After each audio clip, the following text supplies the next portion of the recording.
your x-rays came back, and by the looks of things, your leg is broken. This is going to mean two things for you in the following couple of months. First off, we're going to put you in a cast.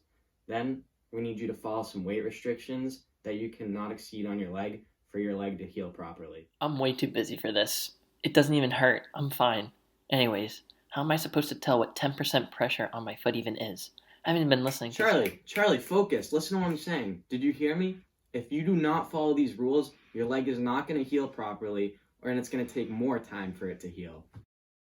Well, Charlie, after looking at your x-rays now, it obviously hasn't progressed much. You obviously were not following my rules, and you're going to have to stay in a cast for longer. But Dr. LaRocco, how am I supposed to know what 10% pressure is? That's why we made the Healing Helper.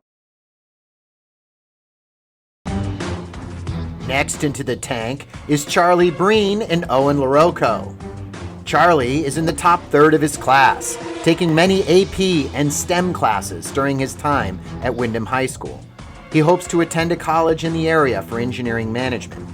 Outside of academics, Charlie has played 3 sports during all 4 years of his time at WHS and is currently a 3-sport varsity athlete in hockey, baseball, and soccer, where he is a team captain. Owen is ranked in the top 12% of his senior class. He is part of the National, Math, and Spanish Honor Societies, where he is treasurer. Owen is aspiring to go to college in New England as a mechanical engineering major. Outside of academics, he is a 3-sport varsity athlete, where he plays baseball, soccer, and hockey at the varsity level throughout the year.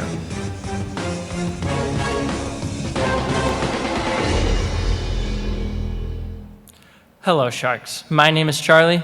My name is Owen, and today we are introducing you to the newest innovation in medical technology. We have come up with a new and innovative way to assist doctors and nurses in the healing process of injuries below the waist.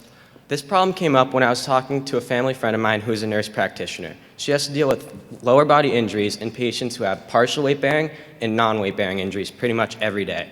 This means that a patient is restricted to only putting a fraction of their weight on their foot or leg. The problem is she has no way of knowing if a patient is following her rules for the recovery process or not. So a huge part of the recovery process for injuries below the waist is rest. A patient needs to give their body a break and keep off of the injury or only put the assigned amount of pressure as told so by their doctor. If this part of the recovery process is ignored or they put more pressure on the injury than the doctor told them to, then they can cause this recovery process to be even longer or even worse, make it so that their injury doesn't heal the same as it was before. Let's take my partner Charlie here, for example. Let's say Charlie slips on ice and breaks his ankle. The doctor's going to give him crutches and tell him to only put 10% of his weight on his foot. Now, my friend Charlie here is an amazing math and physics student, so unlike most people, he has no problem calculating how much pressure he should be putting on his foot. Although he might virtually be a genius, he also has a giant ego and thinks he's too tough to rest that injury. Yes, Owen, I may be an amazing math and physics student, but I, with my giant ego, would never listen to the doctor's orders, and I know I would bend the rules that they gave me. And I know I am not the only person that bends the doctor's rules, as 90% of the people that we surveyed said that they bend the doctor's orders too and weren't also sure how to gauge how much pressure to put on their injuries. This is a major flaw in the recovery process. A doctor is assuming that Charlie is staying off of his foot and healing his injury, but they have no way of knowing if he is or not. This is where the Healing Helper falls into place. The Healing Helper is the all-new way in which doctors and nurses are able to regulate and control how much pressure they want their patient putting on their injury. We wanted to make this device affordable, functional, and be able to use in anything from a shoe all the way to an orthopedic boot. When coming up with a pressure sensor, Owen and I wanted to find something that was very cheap and very small. And the best thing that we came up with was a strain gauge. This strain gauge will then be connected to a microprocessor, battery, and an LED light. This microprocessor will have a few functions when it comes to input and output. The doctors are going to be able to input a certain amount of weight that they do not want a patient exceeding. If we circle back to the example of my friend Charlie here, the doctor could input, let's say, 10% of his absolutely massive 90-pound frame. This input value will then be downloaded into the software of our microprocessor. Our system now has a threshold weight of 9 pounds, and the LED light will be set off if that threshold weight is reached. While this is happening, our system will also record how many times the LED light was set off and record that information and give it back to the doctors and nurses through our mobile app. So from this mobile app, the doctors and patients can then see how well the patient did on following the doctor's orders. So by the next time the patient comes to the doctor's office, they take out their phone, open the mobile app, and show the doctor their stats. The doctor is then able to assess and see, hey, does this person maybe need to stay on the Healing Helper a little bit longer, or are they ready to take the Healing Helper off and walk normally again? Sharks, we're asking for $300 to build a working prototype and bring our idea to life. Thank you for your time, and hopefully with your assistance, we can help all of our doctors and nurses out there.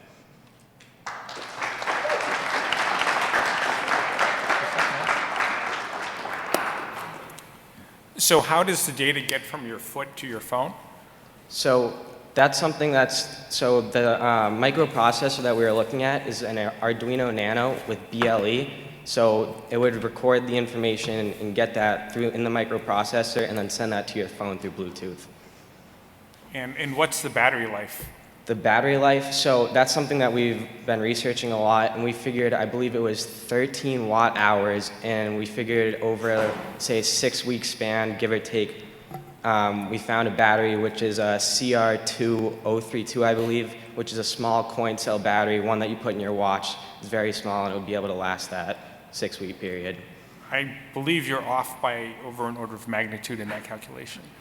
Did we say there? I think we said there's two. There's two batteries.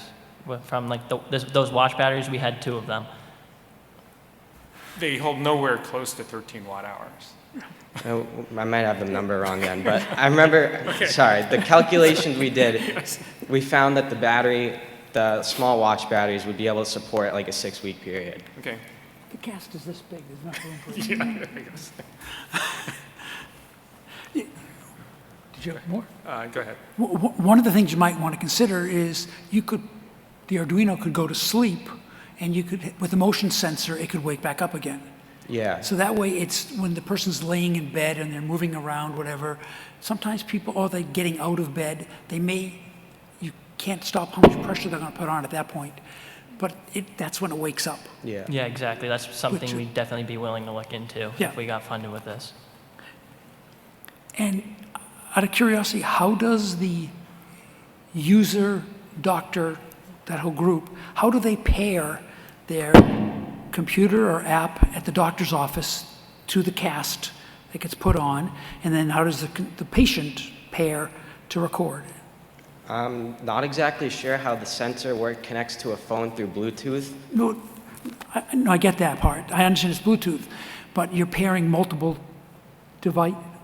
device to multiple things, which it supports. I get that too. But someone has to implement it. Are you saying like multiple, like the doctor's phone to multiple, like? Yeah, the doctor's going to download into it. So we were trying to have it be the patient's phone, so then the patient could have that information with them at all time, and they would show the doctor their information when they go to the office next time.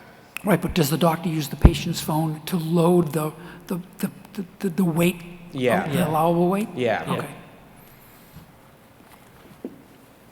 Have you considered the implications of what putting a strain gauge on someone's foot would have, just in terms of like, if you're a patient that you need to have good balance, you need to make sure that you're walking properly, how would that affect the gait of the person? So that's something that we've had also trouble trying to figure out, but we found that strain gauges are extremely thin, and one of the things we'd like to experiment with if we got funding is whether you can put it right on top of the bottom of the boot, so it's right under the foot, or you would have to actually put it inside of the sole of the boot, so where you can like find the place where it's like the least impact on how you're standing.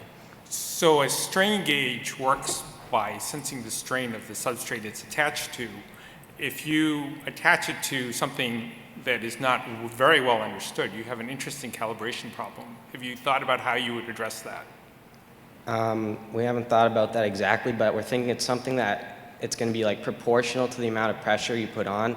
So it's something that would the doctors would be able to see how much pressure they're putting on proportional to the amount of current that's coming from it.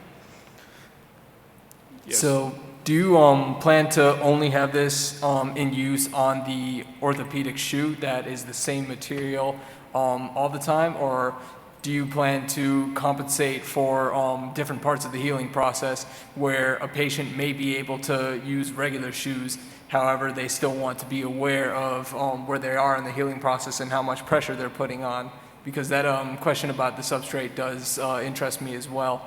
You would have to be compensating for the elasticity of a lot of different types of materials, and have you given any consideration to that? Yeah, so originally what we want to, like with this funding, if we get it, we want to start working with the orthopedic boot, and then hopefully we figure that out, and hopefully we can move on from there, working on incorporating in like shoes and other footwear.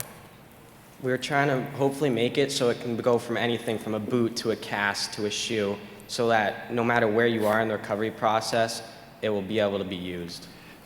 So I hate to digress a little bit, but have you given any thought to how you can broaden the use of the product? And by that I mean, instead of having a strain gauge, if you had a way of measuring motion, then it could be also used for shoulder injuries, arm injuries, whatever, and the interface between the doctor and the unit and the patient's phone pretty much stays the same. It's just the sensor that changes.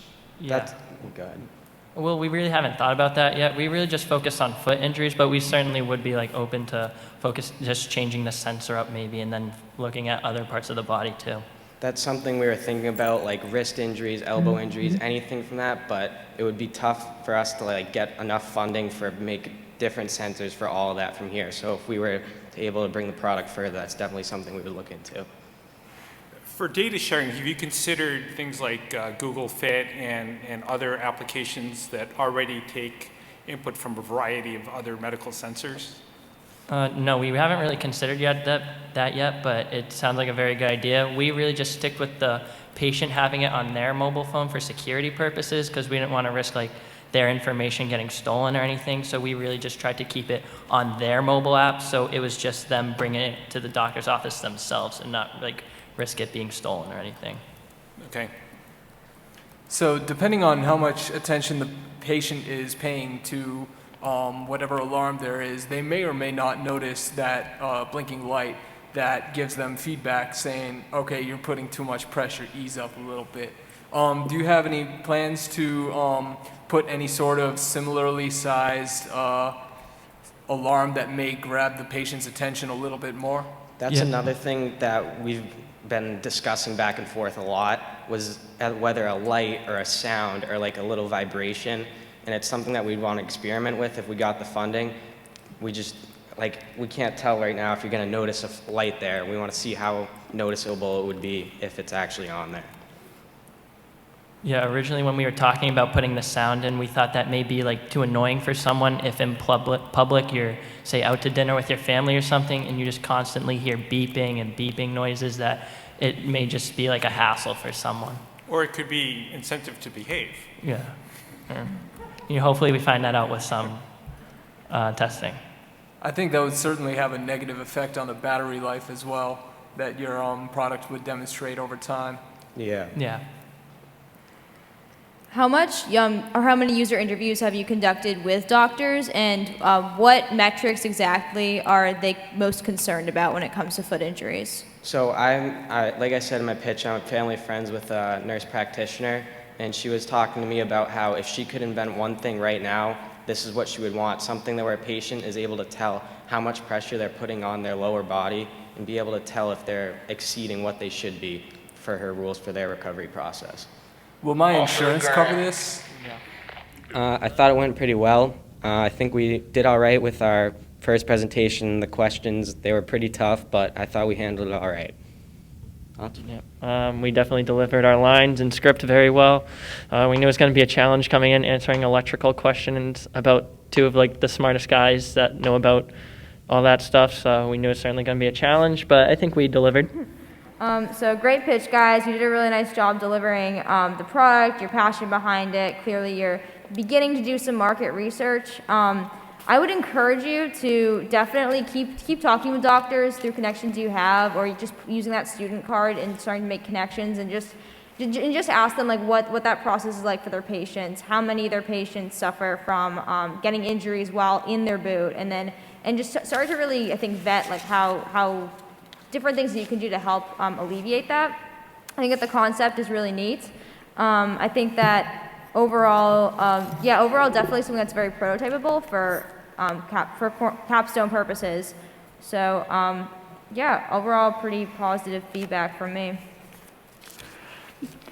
I'll also say that I appreciate the lengths you went to make this very cost effective, especially the use of a strain gauge that costs almost nothing. So kudos on that.